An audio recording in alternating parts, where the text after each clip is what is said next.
नमस्कार, AB star news देख रहे हैं आप। मैं हूं आपके साथ हुजैफा गौर। वक्त हो चला है उत्तर प्रदेश की खबरों का। आपको बता दें कि कानपुर पहुंचे राष्ट्रपति रामनाथ कोविंद, जहां पर आपको बता दें कि हरमोहन की जन्म शताब्दी समारोह में पहुंचे थे। साथ ही छात्राओं ने राष्ट्रगान गाकर राष्ट्रपति कोविंद का स्वागत किया।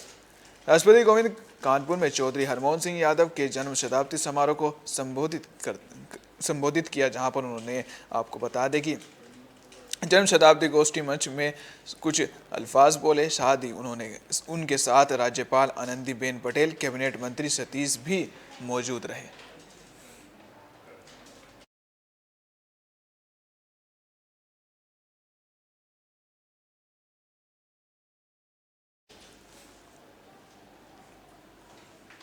कपिल महोत्सव का शुभारंभ किया गया। साथ ही सांसद खेल प्रतियोगिता का भी शुभारंभ किया गया, जहां पर बड़े बड़े राजनीतिक चेहरे भी पहुंचे। आपको बता दें कि सिद्धार्थनगर में हर वर्ष की तरह इस वर्ष भी लगने वाले कपिल वस्तु महोत्सव में राजनीतिक हस्तियों का आगमन हुआ। सोमवार को जिले का गौरव बढ़ाने के लिए लोकसभा अध्यक्ष ओम बिरला का आगमन कपिल वस्तु महोत्सव में हुआ। साथ ही केंद्रीय पंचायती राज मंत्री कपिल मोरेश्वर पाटिल का भी आगमन कपिल वस्तु में हुआ।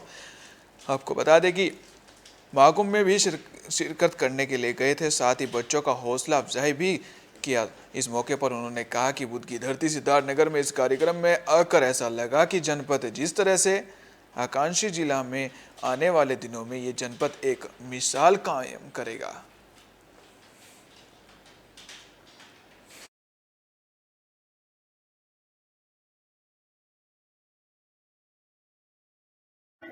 उत्तर प्रदेश की धरती आध्यात्मिक रूप से भी, चाहे भगवान राम की जन्मभूमि हो, कृष्ण की जन्मभूमि हो, चाहे सिद्धार्थ की क्रीड़ा स्थली रही हो, चाहे कबीर की धरती रही हो, ये धरती अपने आप में आध्यात्मिक और संस्कृति को जोड़ने वाली धरती है।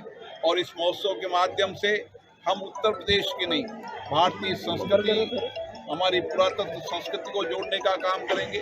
और इस मेले के माध्यम से जो हमारे जिले के प्रोडक्ट हैं, ग्रामीण क्षेत्र के हस्तकला, शिल्पकला, इन प्रोडक्टों को भी एक नया बाजार देने का काम इन मेले के माध्यम से किए जाते हैं। ये महोत्सव हमारी सांस्कृतिक, आध्यात्मिक के साथ साथ आने वाले समय में हमारे प्रोडक्ट को राष्ट्रीय, अंतर्राष्ट्रीय बाजार देने का भी काम करते हैं। विधानसभा चुनाव आने से पहले ही कांग्रेस को बड़े झटके लग रहे हैं। साथ ही आपको बता दें पूर्व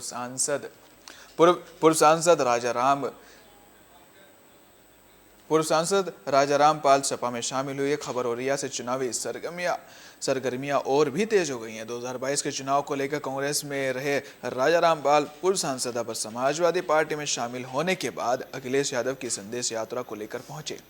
राजा रामपाल ने कहा, बहुजन समाज पार्टी के लिए 22 साल तक काम किया है। जब कोई इस मंडल में नेता नहीं हुआ करता था, हमने बड़ी बड़ी मीटिंग की है। सरकार ने किन परिस्थितियों में कृषि बिल वापस किया है, जनता जानती है। जब तक पार्लियामेंट में वापस नहीं हो जाते, तब तक हम धरना जारी रखेंगे। और यह मौजूदा बीजेपी की सरकार पर जमकर निशाना साधा। साथ ही मुलायम सिंह यादव को सपना था लोहिया जी व अम्बेडकर जी के सपनों को साकार करने के लिए मुलायम सिंह जी आगे आए थे, ये सब उन्होंने कहा।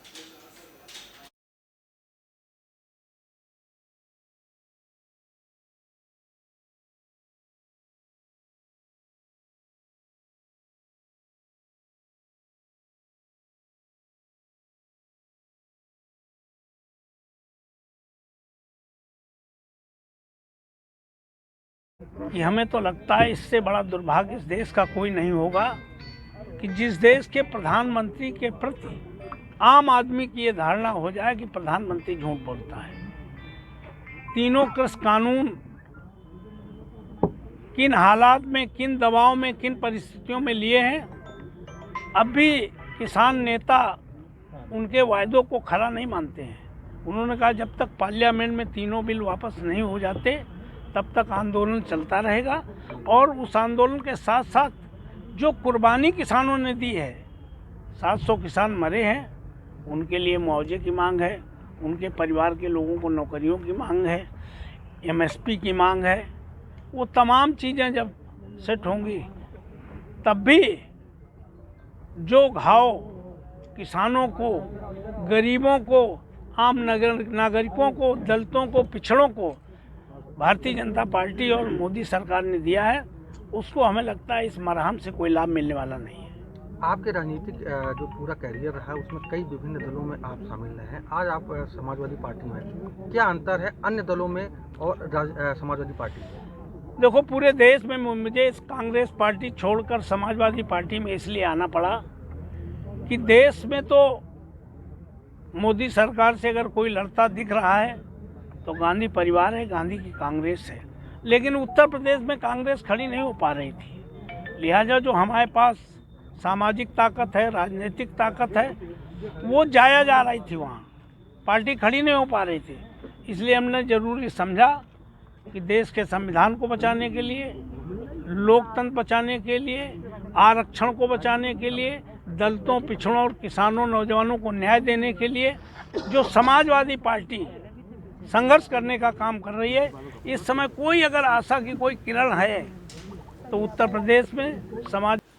मथुरा में कांग्रेस नेता प्रदीप माथुर ने बीजेपी पर निशाना साधा। उन्होंने कहा कि बीजेपी सरकार सिर्फ नाम बदलने को लेकर चिंता जता रही है, काम करने में बिल्कुल भी दिलचस्पी नहीं दिखा रही है। उन्होंने कहा यूपी सरकार द्वारा जिस तरह से जिले, शहर या फिर चौके चौराहे के नाम बदलकर अपने किसी नेता या फिर अन्य के नाम पर रखने की जो परंपरा शुरू की है, उसी में एक नाम और जुड़ गया है, जिसमें अयोध्या सरकार में बनाए गए यमुना एक्सप्रेसवे का नाम सरकार द्वारा बदलकर उसे अटल बिहारी मार्ग किए जाने पर कांग्रेस नेता, पूर्व विधायक व सीएलपी लीडर प्रदीप माथुर ने कहा कि इस हताहत सरकार को सिर्फ नाम बदलने का काम है, क्योंकि इनको हार का डर सताने लगा है। इस पर बोले कि विनाशकाल विपरीत बुद्धि की कहावत सही साबित होने जा रही है।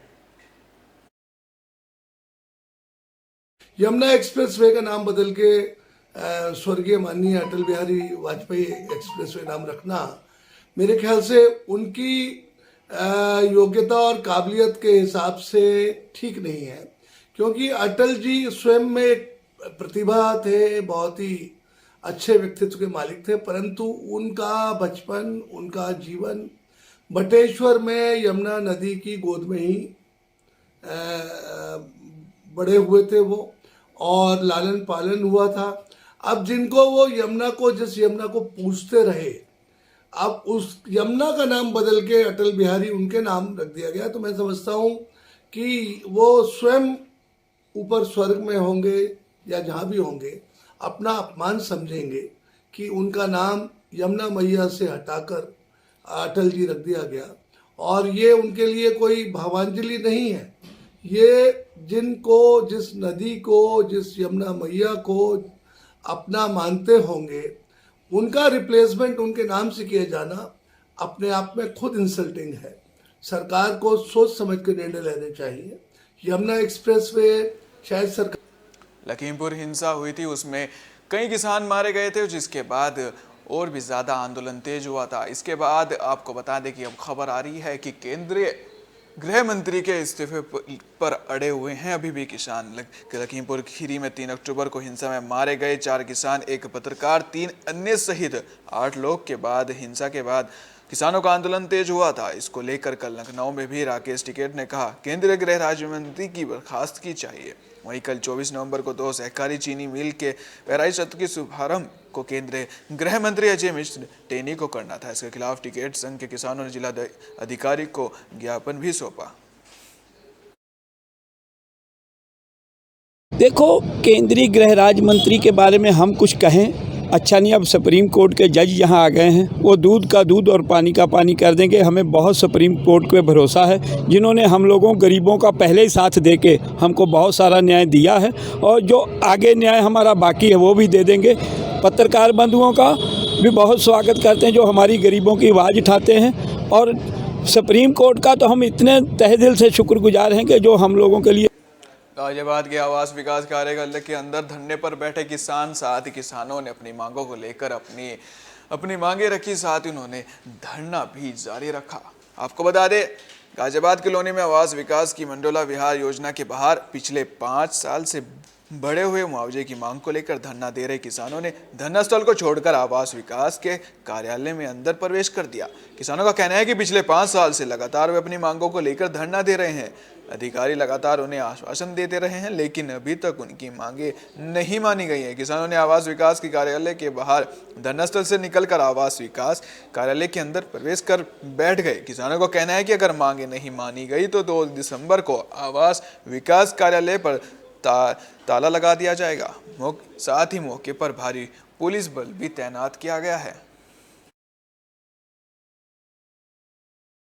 हम 2 दिसंबर 2016 को जो हमारे वर्तमान सांसद जी भी हैं, जो हमारे विधायक जी हैं, वो लोग भी भाजपा से जुड़े हुए हैं और अन्य जितने भी लोग हमारे भाजपा से जुड़े हुए हैं, सब लोगों द्वारा हमें यहाँ बैठाया गया था और 5 साल होने को आए हैं।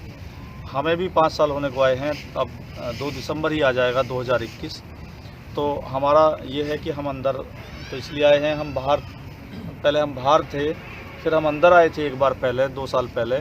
तो जब हम अंदर आए तो अधिकारियों ने कहा कि हम आपकी मदद नहीं कर पा रहे हैं, आपकी मांगों पर सहमति नहीं बनवा पा रहे हैं, आप इस प्रांगण से बाहर निकल जाइए।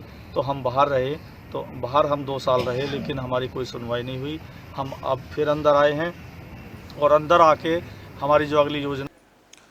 कानपुर में कांग्रेसियों ने बीजेपी सरकार के खिलाफ मोर्चा निकाला है। आपको बता दें कि बढ़ती महंगाई को लेकर कांग्रेसियों ने हंगामा किया, साथ ही आपको बता दें उन्होंने विरोध प्रदर्शन भी किया। बढ़ती महंगाई व बढ़ते महिला अपराध के विरोध में महिला कांग्रेस अध्यक्ष करिश्मा ठाकुर के नेतृत्व में कांग्रेस कार्यकर्ताओं ने मुख्यमंत्री योगी आदित्यनाथ के कानपुर आगमन पर विरोध प्रदर्शन किया। इससे पहले सुबह ही पुलिसकर्मी करिश्मा ठाकुर के आवास रतनलाल नगर पर उन्हें हाउस अरेस्ट करने की कोशिश कर रहे थे। कांग्रेस कार्यकर्ताओं ने मुख्यमंत्री के विरोध में जब से बीजेपी आई है कमर तोड़ महंगाई है के नारेबाजी करते हुए आगे बढ़े तो पुलिस उन्हें रोकने की कोशिश करती रही। आरोप लगाते हुए करिश्मा ठाकुर ने कहा कि विरोध प्रदर्शन को रोकने के दौरान पुलिसकर्मियों ने महिला कार्यकर्ताओं से मारपीट भी की है।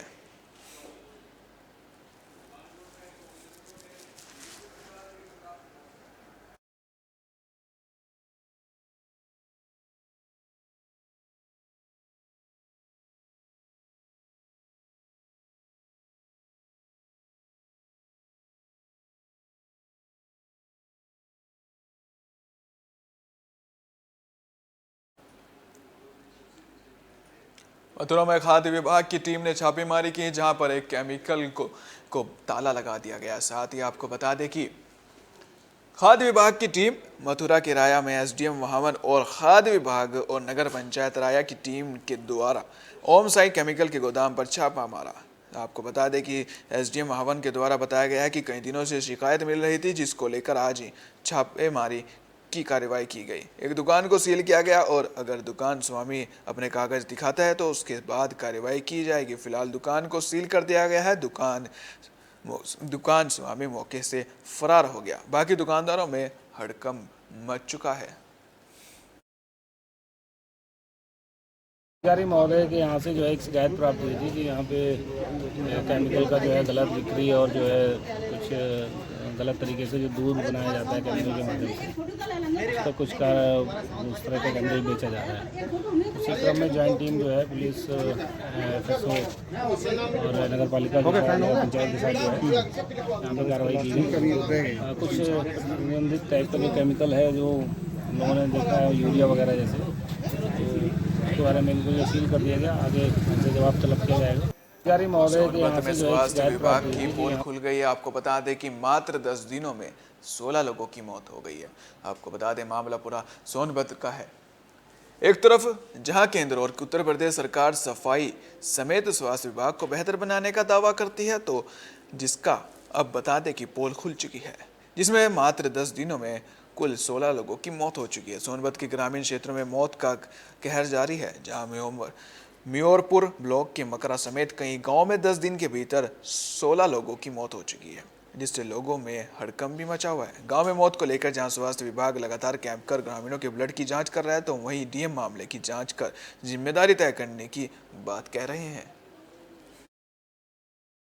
पूरे समुदाय को इसमें भागीदारी सुनिश्चित करनी हमारा जो पंचायती राज विभाग है वो आ रही, तो हमें साफ सफाई रखे। जहाँ मच्छर पनपेगा ही नहीं, पैदा नहीं होगा, तो बीमारी नहीं होगी। गलत हो रही हैं मलेरिया से या अज्ञात बीमारी कह सकते हैं। अज्ञात बीमारी अभी फाइंड आउट नहीं कर पाया। सीएम साहब भी गए थे दौरा करें, आखिर इतने सेंसिटिव जोन होने के बावजूद पहले से चिन्हित था, इतनी बड़ी लापरवाही आखिर आई कैसे? जो है इस पर जो है मैं जांच करवा रहा हूँ, जो इसमें जो भी जिम्मेदार होंगे उस पर जो है जिम्मेदारी तय की जाएगी। और बाकी जो मौतों की बात है उस पर पुष्टि पूरी हुई नहीं है कि जो किन कारणों से हुई है।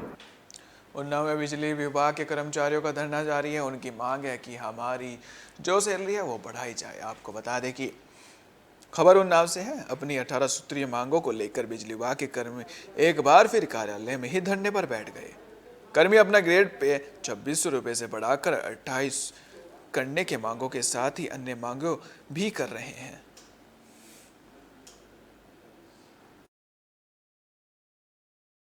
राज्य विद्युत परिषद प्राविधिक कर्मचारी संघ, जो कि TG2 कर्मियों का एकमात्र संघ है। मैं अजय कुमार भारती, कार्यवाहक अध्यक्ष जिला उन्नाव। हमारी सर ये 18 सूत्री मांगे हैं, जो कि हम लोग पूरे प्रदेश में आंदोलनरत हैं। 11 अक्टूबर 2021 से प्रबंधन द्वारा हम लोग मांग कर रहे हैं कि हमारी जो 18 सूत्री मांगों में से मुख्य मांग है ग्रेड पे जो हमारी 2600 है उसे हम लोग 4200 कर दिया। लखीमपुर खीरी में प्राइवेट बस और ट्रक की बीच भिड़ंत हुई, जिसमें 25 लोग घायल हो गए। घायलों को जिला अस्पताल में उपचार के लिए भर्ती कराया गया। आपको बता दें कि लखीमपुर खीरी जिले के दोरहार कोतवाली क्षेत्र अंतर्गत ग्राम रामनगर लेबाड़ी से प्राइवेट बस लखनऊ जाते वक्त सुबह 5 बजे ट्रक से लखनपुरवा रमिया बेहड़ के पास भिड़ी, जिसमें लगभग 25 लोग घायल हो गए। घायलों को जिला अस्पताल भर्ती कराया गया है।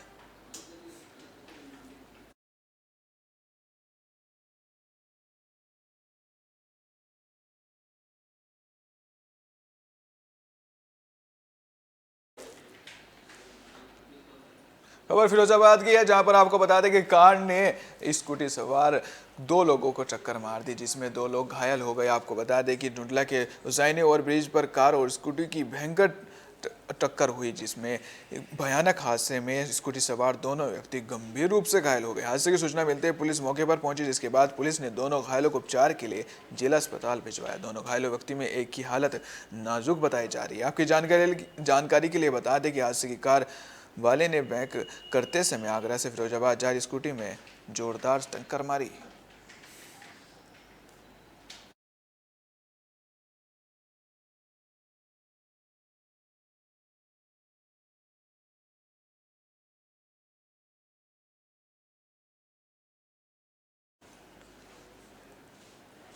खबर बदायूं से है, जो आपको बता दें कि मोमबत्ती बनाने वाले कारखाने में आग लग गई। आग लगने से कई लोग भी घायल हो गए। साथ ही तेज धमाके के साथ कारखाने में रखी गैस के सिलेंडर भी फट गए। कस्बा बिसोली में बिलसी रोड पर एक मोमबत्ती बनाने वाले कारखाने में भयंकर आग लग गई, जिसमें रखे सिलेंडर धमाके के साथ फटने लगे। रात्रि में धमाका होते ही हड़कंप मच गया है। पुलिस और फायर ब्रिगेड को सूचना दी गई, लेकिन फायर ब्रिगेड बहुत देर से पहुंची। कड़ी मशक्कत के बाद आग पर काबू पाया गया।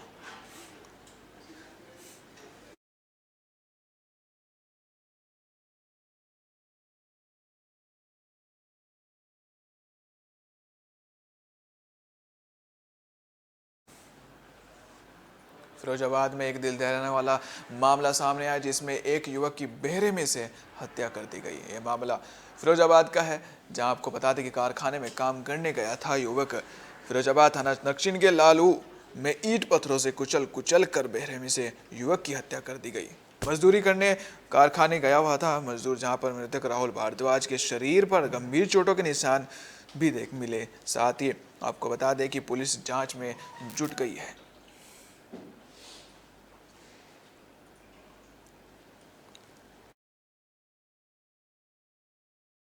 की उम्र है करीबन 32 साल। क्या करते हैं? काम करते हैं। अच्छा, क्या सूचना मिली आपको?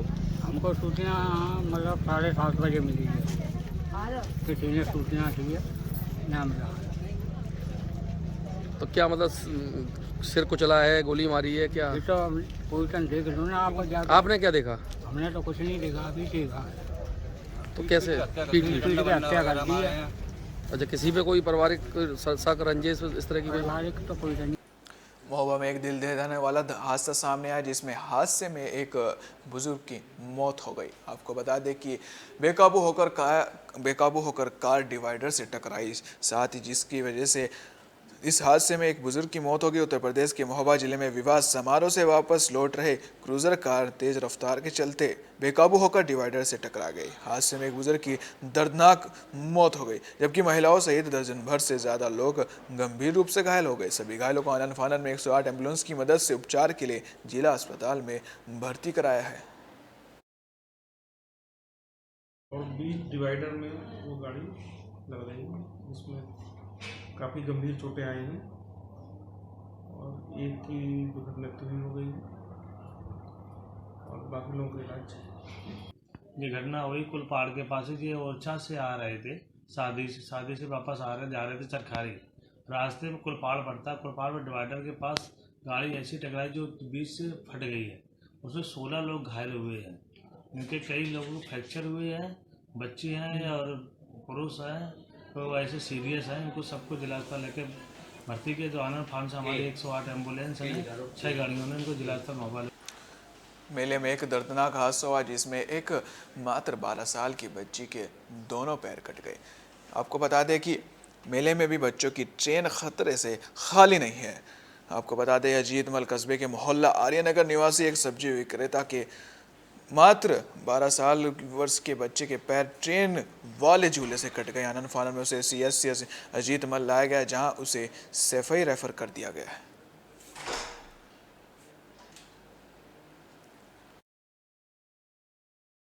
एक्चुअली क्या है, उसका RTA केस था और RTA केस में दोनों पैर उसके डैमेज हो चुके थे।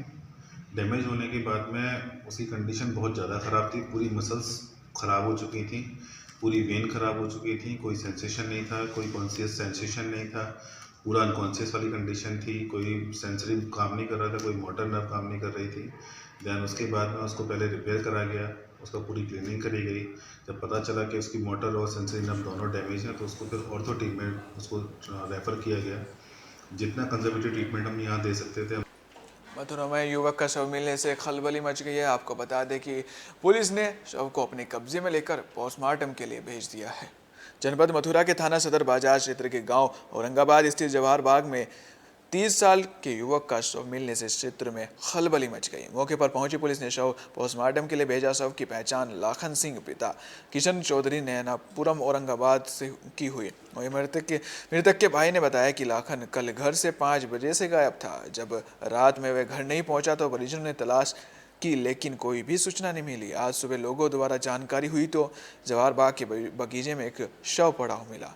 हम लोग मौके पर आए तो हमें जानकारी हुई कि ये हमारा भाई लाखन है। हमने पुलिस को सूचना दी, किसी ने लाखन की हत्या कर दी। पुलिस मौके पर पहुंच गई और जांच में भी जुट गई है। हमें सूचना मिली थी कि ऐसे एक बाबा बता रहे थे कि ऐसे बॉडी पड़ी है बगीचे में, तो फिर वहाँ देख के जरिए उसमें आए थे हम देखने। क्या मामला लग रहा है आपको? मर्डर है जी। इससे पहले कोई झगड़ा बड़ा 2 दिन पहले? नहीं, किसी का झगड़ा नहीं हुआ था। जनपद मथुरा के थाना सदर बाजार क्षेत्र में जवाहर बाग में आज सुबह एक व्यक्ति का शव मिला है, जिसकी की पहचान सदर बाजार क्षेत्र के औरंगाबाद के रहने वाले लाखन सिंह के रूप में हुई। NHAI की लापरवाही से बड़ा हादसा हो सकता है। आपको बता दें सड़क किनारे फलों की रेहड़ी लगती है, जिसकी वजह से अतिक्रमण होता है, जिसके बाद लोगों की आने जाने में मुश्किलें बढ़ जाती हैं।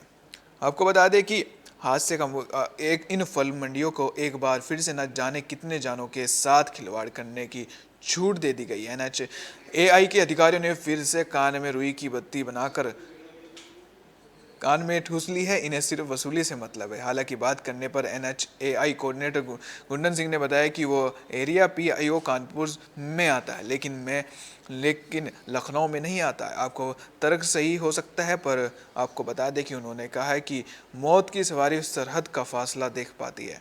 DM साहब ध्यान दे, बेकाबू वाहन सरहदें नहीं दे। आपको बता दें कि ये मामला काफ़ी गंभीर है कि सड़क किनारे जहाँ पर फलों की रेहड़ी लगाई जाती है उसमें हादसा होने के काफ़ी चांसेस रहते हैं। जब चांसेस ज़्यादा रहते हैं तो हादसा भी बहुत ज़्यादा होता है। कुछ वक्त पहले एक हादसा भी हुआ था जिसमें कई लोग घायल भी हुए थे। यहाँ तक भी सूचनाएं थी कि उनकी मौत भी हुई थी। अब NHAI की जो लापरवाही है वो अब देखने को मिल रही है।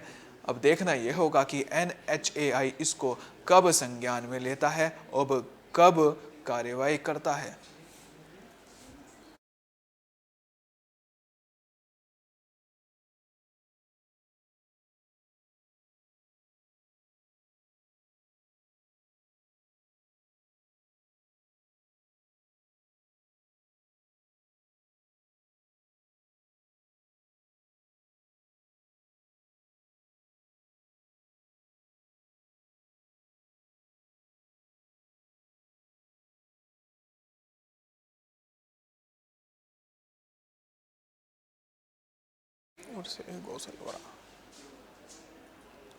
उर्से गोसलवाड़ा का आयोजन किया गया। आपको बता दें कि इसका आगाज़ हुआ संबल में 2 दिवसीय उर्से गोसलवाड़ा का आगाज़ होकर समापन भी हो गया। हजारों की तादाद में जहां लोगों ने शिरकत भी करी। इसमें संबल के थाना नखासा क्षेत्र में मंगलवार को शहर के मोहल्ला फतेहुल्ला सराय में 2 दिवसीय उर्से गोसलवाड़ा का समापन हुआ, जिसमें दूर दराज से आए लोगों ने शिरकत की और तब रुख का लंगर किया, जिसमें हजारों की तादाद में लोगों ने शिरकत की। दरगाह के खादिम ताबिश अली में आए हुए लोगों ने बताया कि इस झंडे पर जो दुआ की जाती है, खुदा का करम है कि वो पूरी हो जाती है।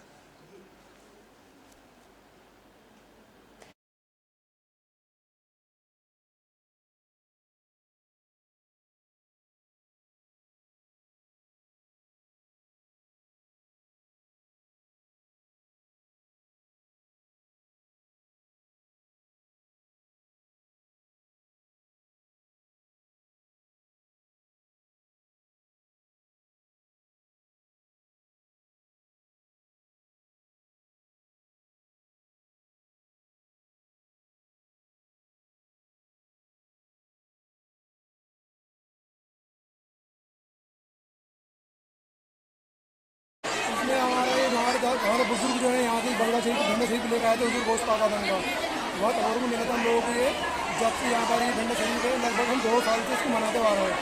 आज इसको मनाते हुए 2 साल हो गए लगभग पूरे। और हमारे यहाँ पर लोग चाहे कोशिश करते हैं इसमें मन्नत मानते हैं अपनी।